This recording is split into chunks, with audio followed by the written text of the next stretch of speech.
Whether it's a shared universe everyone knows about, or part 1, 2, or 3 in the title, most movie series make themselves pretty obvious. But not these. These movies have connections that seriously might surprise you. Writer-director M. Night Shyamalan bursts onto the Hollywood scene with a couple of high-quality, twisty thrillers in The Sixth Sense and Unbreakable. Unfortunately, his reputation began to diminish over time, with a string of notorious disasters, like everything else he did besides those two. In 2016, though, Shyamalan mounted a surprise return to form with Split. James McAvoy stars as a man with numerous split personalities who abducts 3 teenagers. What begins as a psychological thriller takes on a supernatural aspect as it moves along. Holy shit. This is so cool. It isn't until the film has come to a close that a post-end title scene reveals Split to be set within the same universe as Shyamalan's earlier Unbreakable. The 2 films would coalesce more directly in his next movie, Glass. Split turned out to not just be a return to form for Shyamalan, but also a return to his roots. As Shyamalan revealed in an interview with Entertainment Weekly, this character, Kevin from Split, was in the original script of Unbreakable. Instead of bumping into the orange suit man, David bumps into one of Kevin's personalities and goes to save the girls. So you'd have been watching the girls' side of it the whole time. Glass wasn't very good, but hey, at least it was a nice surprise to tie Split back into Unbreakable. So there's that, I guess. 10. Be cool. Be cool? You don't know me. Be Cool is a gangster comedy set in the expensive and high-profile world of the music industry. If that premise sounds familiar, it's because Be Cool is a sequel to Get Shorty, and kept the same basic plot while making the simple switch of transporting gangster Chili Palmer from the film industry to the music industry. Get Shorty is often considered a highlight of its genre. But Be Cool, on the other hand, has fallen into obscurity and largely been forgotten about these days, despite being a full 10 years more recent than its famous predecessor. Even though Be Cool featured a star-studded cast, packed with the likes of John Travolta, Uma Thurman, Dwayne Johnson with an awesome afro, Vince Vaughn, Harvey Keitel, and Danny DeVito, and more, the film was a financial disappointment and a major critical failure. This sequel cost more than twice as much to make and brought back less money at the box office than the first movie. With the runaway success of the original, it is a surprise that the film's marketing didn't lean more heavily into Be Cool being a direct sequel, though the full decade that transpired between the 2 films might explain that decision. One has to wonder if the film would have been more commercially successful if it were called Get Shorty 2 and had been made closer to the original, though the weak critical reception would likely have been unaltered. These days, most people are familiar with the Mad Max series as a whole, from the originator to Fury Road. But that wasn't always the case. It took a while for the first Mad Max to reach international audiences, as it was made with a low budget and only received limited release at first. The sequel, however, had breakout power right off the bat and became an international hit straight away. Since Mad Max was practically unheard of in the US at the time the sequel was released, its title was changed from Mad Max 2 to Road Warrior. You want to get out of here? You talk to me. The connective tissue between the first and second Mad Max movies is quite slim in the first place, so the sequel distancing itself didn't change much, with the first film lacking the budget to properly pull off the dusty, post-apocalyptic future aesthetic. Mad Max 2 feels like a hard reset for the series and barely feels like it's set in the same world as the first movie anyway. This is 40 is a 2012 comedy from writer, director, and producer Judd Apatow. Paul Rudd and Leslie Mann play a married couple who face a pair of midlife crises as they both turn 40, which makes the title pretty spot on at least. Given how simple and down-to-earth these characters are, it was easy for audiences to miss the fact that they had seen them on screen before. We're like Simon and Garfunkel, and somehow you turned me into Garfunkel. I don't even know what that means. Art Garfunkel. What's wrong with Art Garfunkel? Rudd and Mann first played this particular married couple 5 years earlier in Apatow's Knocked Up. The two were prominent supporting characters who were upgraded to leads for This Is 40 and given their time in the spotlight. The plot of Knocked Up has little to no bearing on the events of This Is 40, and Seth Rogen and Katherine Heigl's 2 lead characters are not present. Sort of like Heigl in real life after that one. Jeez, whatever happened to her? Anyway, for a film about aging and looking back on one's youth, it makes perfect sense to revisit characters that were first explored on screen at an earlier stage in their lives. Supercop is a martial arts action extravaganza released in 1992. The film represents the only live-action starring collaboration between two legends of the genre, Jackie Chan and Michelle Yeoh. The plot revolves around Chan and Yeoh's characters going undercover to take down a dangerous criminal organization. But let's face it, it's a Jackie Chan movie. All you care about is that there's tons of fights and death-defying stunts along the way. Although the movie was released as simply Supercop and marketed as a standalone film to English-language audiences, this is actually the third film in a series. The original Chinese title of the film is Police Story 3: Supercop. The first two movies in Jackie Chan's Police Story series were massively successful and influential in the Hong Kong film industry, but were far less recognized and accessible in the West at the time of the third film's release. In addition to dubbing the film into English, distributor Miramax also changed the title, re-edited the film, and made substantial cuts, totaling over 8 minutes worth of footage, all of which made the story of Supercop seem less like a sequel and more like a standalone film. Additionally, the soundtrack and sound effects were changed. A new highly stylized opening credit sequence was added. Jackie Chan's character had his name anglicized to Kevin Chan, and changes were made to the plots that further distance the story from the series that preceded it. Although the film was critically divisive, 2005's The Devil's Rejects was a hit amongst horror fans and has remained Rob Zombie's most successful original film. The story follows 3 psychotic criminals known as the Firefly Family as they torment unsuspecting victims.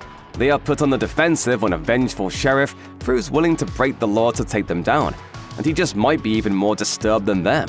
The story of The Devil's Rejects is completely self-contained, but this trio of main characters made their first appearance 2 years earlier in Rob Zombie's feature film directorial debut, House of 1000 Corpses. The plot is mostly a disposable excuse to get to the violence, which pretty much sums up every Rob Zombie movie.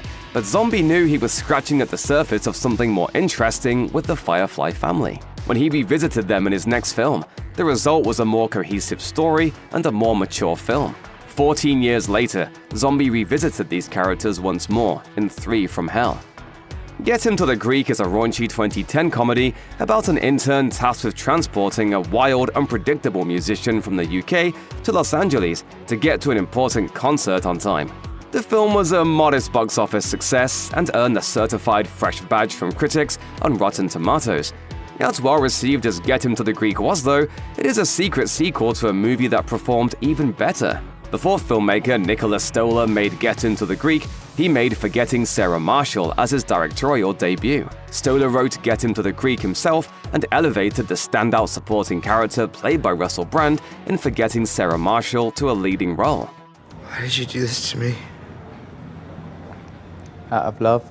Throughout his relatively short stint as a big-budget comedy leading man, Russell Brand was quite severely typecast, something which he knowingly embraced. His screen image aligned closely with the persona he had earlier crafted as a stand-up comedian, and his rockstar character in the 2 Nicholas Stoller comedies fits snugly within that typecast wheelhouse. With Brand playing so many similar rich addict playboy-type characters, it was easy for audiences to miss the fact that he was playing the exact same character and not just a similar one in Forgetting Sarah Marshall and Get Him to the Greek. The XXX series is all about explosions, fights, and tacky one-liners. The first movie cashed in on Vin Diesel's Fast and Furious street cred, giving him the title role as one-note badass Xander XXX Cage. And although there's plenty on offer here for action fans, the prefab script kinda lets the rest of the movie down. XXX State of the Union switch from Diesel to Ice Cube might have seemed ill-advised, but Cube's charisma and sense of wonder as criminal mastermind turned secret agent Darius Stone basically carries this absurd example of popcorn cinema. And sure, the talents of Sam Jackson and Willem Dafoe are pretty much wasted, but so what? Nobody is going to see a movie called XXX State of the Union for dramatic nuance. They're going for the Xander Zone! Diesel then returned to the franchise for the belated third installment, 2017's XXX Return of Xander Cage, and the results were, well, they were more or less a no Xander Zone parking. Get it? I don't even get it. I just wanted to say Xander Zone again.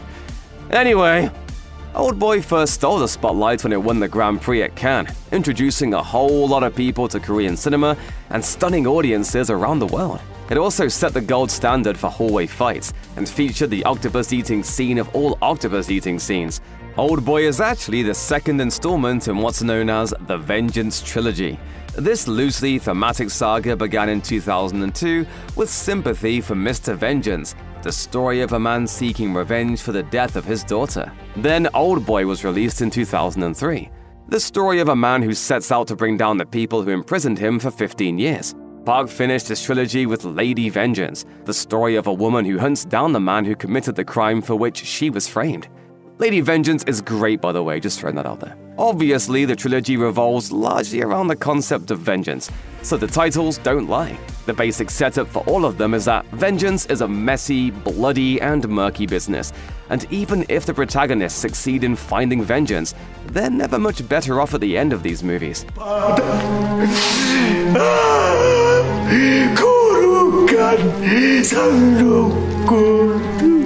And while each film explores this in slightly different ways, the Vengeance Trilogy is still a must-watch series for fans of Korean movies, gore-soaked cinema, and stories that aspire to the bloody heights of Shakespeare. Thanks to Guillermo del Toro's love for all things weird and wonderful, the world has been gifted with some truly incredible films. But before Pan's Labyrinth and The Shape of Water, he was known as the Monster Maestro. He struggled with a little creature feature called Mimic. Del Toro had a very specific creative vision for the movie, but the studio wanted something different, and the resulting film is, well, let's just say it's not one of the director's best. Still, it has its moments, and the premise, which involves giant cockroaches impersonating human beings, is at least pretty cool. While Mimic was anything but a box office success, it must have had that certain something because somebody at Dimension Films then decided it had franchise potential. Mimic 2 was released direct-to-DVD in 2001 and played out like an ickier version of Beauty and the Beast with a lot less singing dishes. The sequel followed an entomologist from the first film who's being stalked by a jealous humanoid insect that wants her for, romantic purposes? Interestingly, the 2003 straight-to-video follow-up, Mimic 3 Sentinel, borrows the plot from Rear Window by trapping its voyeuristic hero inside an apartment, watching the world through his camera. His spying soon turns into sleuthing, however, when he realizes there's something strange happening across the street, something that might just involve some very hungry bugs. Incredibly, this unlikely trilogy capper actually did pretty well with the critics who saw it. But then again, who wouldn't want to watch an Alfred Hitchcock movie with killer cockroaches? It's a scientific fact that sharks are the scariest animals on the planet, so it should come as no surprise that Open Water thrilled audiences at Sundance and subsequently scared up $54 million against a $500,000 production budget. This aquatic indie followed an unlikely couple who became stranded in the Great Barrier Reef, desperately trying to avoid becoming sushi for the sharks. With such an impressive showing at the box office, it was only a matter of time before a sequel came swimming along. But what's weird about Open Water 2 Adrift is that there's not a single shark in sight. That's right, no sharks. There's not even crocodiles or narwhals, or even like a tuna. Originally titled just Adrift, the movie wasn't supposed to have anything to do with the original, but some executive came along and stuck the name Open Water on it. The sequel follows a bunch of genuine idiots who jump off their yacht to go swimming, only to find they've forgotten to lower the ladder first. Stranded in the ocean, our forgetful heroes and have to desperately try to get back on board. Then came Open Water 3 Cage Dive, released straight to video by Lionsgate. It focuses on a group of Americans who go, you guessed it, go cage diving off the coast of Australia. This time the sharks actually show up, and soon enough these scuba divers are little more than fish food. Still, although they at least got that part right, it goes without saying that Open Water 3 isn't exactly a masterpiece. A true classic of the 1980s, The Lost Boys is basically The Goonies meets Dracula. Directed by Joel Schumacher, the film follows two brothers who move to the city of Santa Carla, otherwise known as the murder capital of the world. Naturally, they have a difficult time settling into their new home, mostly because of the gang of motorcycle-riding vampires, including a fanged-up Kiefer Sutherland and an undead Bill on a wholly different kind of adventure. Excellent! Despite finding considerable success at the box office, The Lost Boys lay dormant for over 20 years. For a brief moment, there was talk of a sequel titled The Lost Girls, but that idea never came to pass. Instead, in 2008, we got The Lost Boys: The Tribe, a movie that basically rehashed the plot of the first film. Stop me if you've heard this before. New kids move into town, face an evil vampire, and when things start getting freaky, they turn to a vampire hunter played by Corey Feldman. Of course, with such a stunningly unoriginal plot, it should come as no surprise to find that The Tribe has an impressive 0% rating on Rotten Tomatoes. While The Lost Boys: The Thirst has the same awful rating, it at least tries a little harder in the plot department. Released in 2010, the third movie in the trilogy follows Feldman as aged vampire slayer Edgar Frog, who sets out to stop a group of vampires from using a demonic drug to transform partygoers into undead monsters. Of course, the third entry can't hold a crucifix to the original film, even with a more interesting premise, so maybe it's time for Warner Brothers to stake this saga in the heart.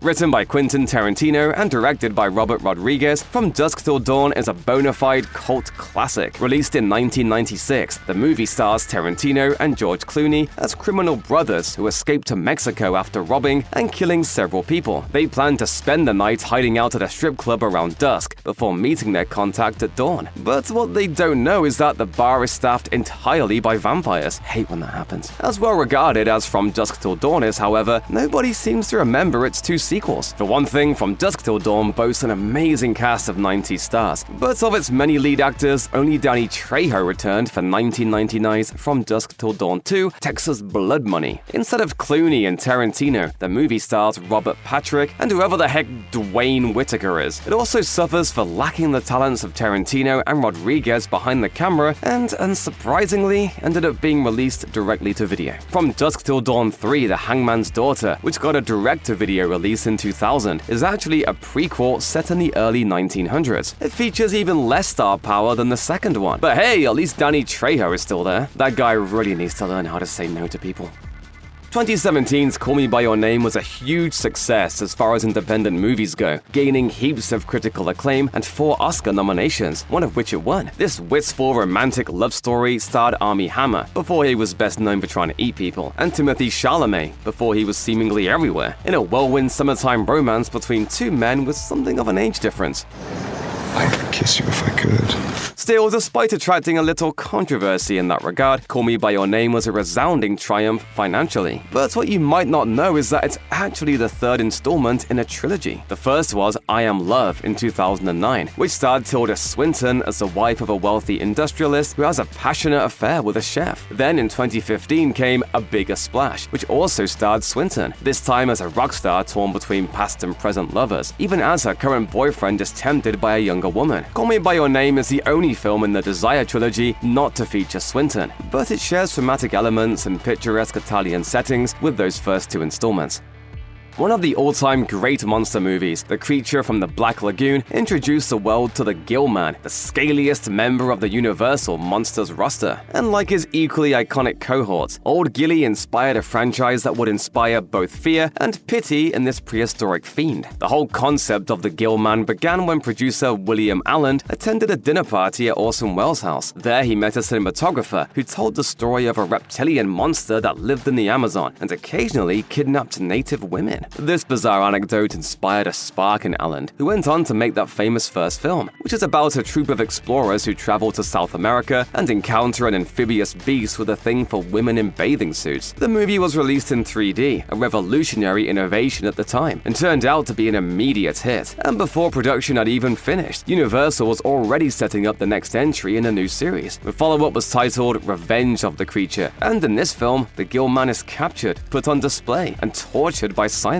Soon enough, however, he escapes, and our fishy friend decides to go looking for revenge, and women, because of course it did. Things then get super weird in the final film. The creature walks among us. In this entry, the Gill-Man is set on fire, and most of his scales are burned off. Then, after undergoing surgery, the creature comes out looking incredibly human-like. The rest of the film follows the Gill-Man as he tries to adjust to the human world, all while dreaming of his home beneath the water. It's, not great.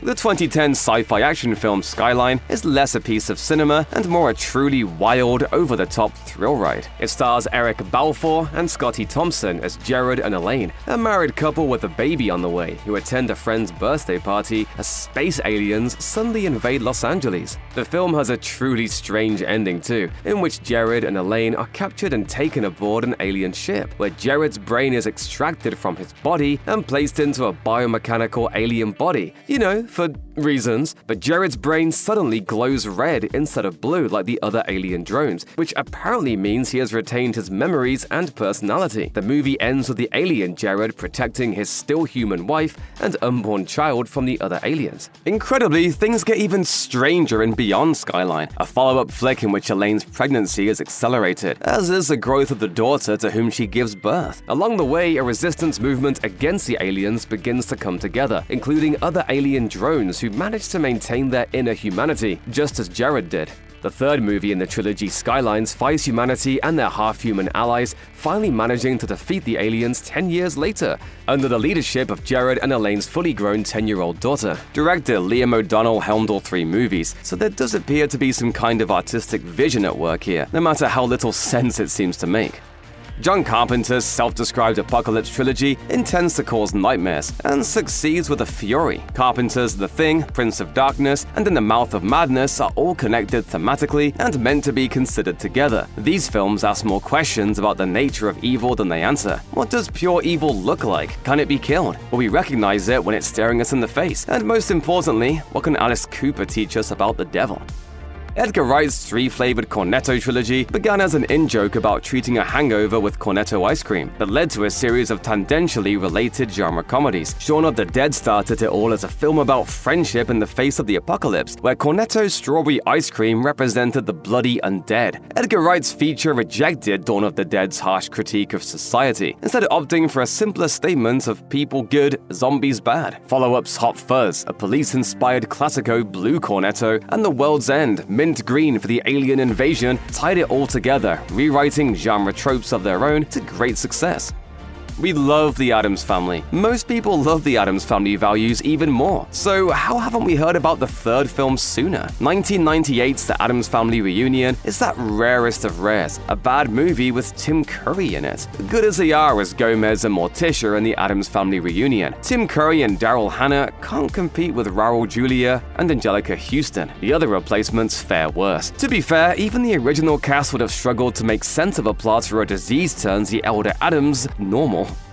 Sure, Cruel Intentions kept us entertained. Ryan Phillippe's remarkably punchable pout, Sarah Michelle Gellar's cheeky threats, Selma Blair's gullibility, and Reese Witherspoon's ridiculous innocence add just enough charm to their silly tale of almost kissing step-siblings. Following the success of the film, a Cruel Intentions TV series was shot, abandoned, and then allegedly re-edited with patched-in Skinamax-ready adult content before being released as the direct-to-video prequel Cruel Intentions 2. Of course, it's bad, but there's more. Cruel Intentions 3 is basically a lower-budget Cruel Intentions by way of Wilder Things, minus what made each of those previous movies sort of interesting. Believe it or not, it's worse. Shocking, right? No one would blame you if you missed 2000's Dungeons & Dragons film, which beat Peter Jackson's similarly fantastic Lord of the Rings trilogy into the theaters, but was quickly obscured by it. There was one major problem with Dungeons & Dragons. The classic tabletop game depends entirely upon players' input and the narrative skills of dungeon masters for its continuing appeal. You can't just slap the D&D brand on a generic fantasy film and lure fantasy nerds into the theaters. The first film has all the hallmarks of a garbage 1980s fantasy script that was dusted off and rebranded and features Marlon Wayans as Snails, the Jar Jar Binks of fantasy realms. There are 2 direct-to-digital sequels. Avoid them like the plague. You know what? I got a new name for dumb. Ridley. This is the Ridleyest thing I ever heard of. Taking one too many pages from the Nutty Professor section of Eddie Murphy's career playbook, Martin Lawrence put on a fat suit and played a horribly stereotypical character for cheap laughs not once, but 3 times. Big Momma's House and Big Momma's House 2 are essentially retreads of Mrs. Doubtfire, where the flimsy FBI man goes undercover as an old lady gimmick. To his credit, Lawrence's Big Momma beats Tyler Perry's Medea at her own tired game, but it's still too close to minstrelsy for our comfort. We can only hope that Big Momma, like father, like son, sealed this overwrought franchise's fate. Unlike its empty-headed peers, Legally Blonde rose above a tired premise and defied our jaded expectations. Then came the sequels. Legally Blonde 2, Red, White, and Blonde retained its principal actress, and that's all. Everything from the Capitol Hill setting to Witherspoon's tone-deaf getup failed to impress fans and critics. The straight-to-video Legally Blonde rehashes tired blonde jokes in a prep school setting, with neither Witherspoon's charisma nor a halfway entertaining concept to distract us from its cash-grabby one-dimensionality. This movie ought to qualify as an act of war. We're surprised the filmmakers haven't been sued for damages. You can't get the people to care. Watch me. Trilogies aren't cheap, and they usually require the backing of big Hollywood studios, but Robert Rodriguez's Mexico trilogy is an exception. El Mariachi, the first movie in the series, was produced for only $7,000 and was purchased by Columbia Pictures, who went on to finance the rest of the trilogy. When the second film, Desperado, replaced the lead with Antonio Banderas, the series hit its high point. Once Upon a Time in Mexico, the final movie in the trilogy, was famously made in just 7 weeks, making it a fun experiment more than a cohesive movie. Rodriguez's DIY sensibilities in making the Mexico trilogy proves that awesome shoot-'em-up action movies can be made for a fraction of typical Hollywood budgets.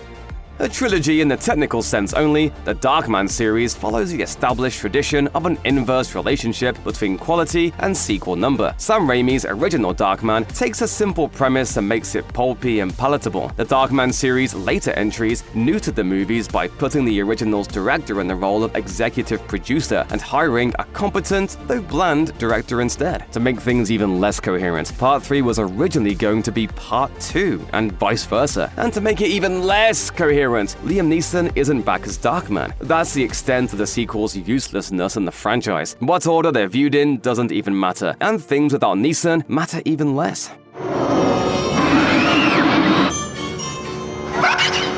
It doesn't matter, Pete. Matters.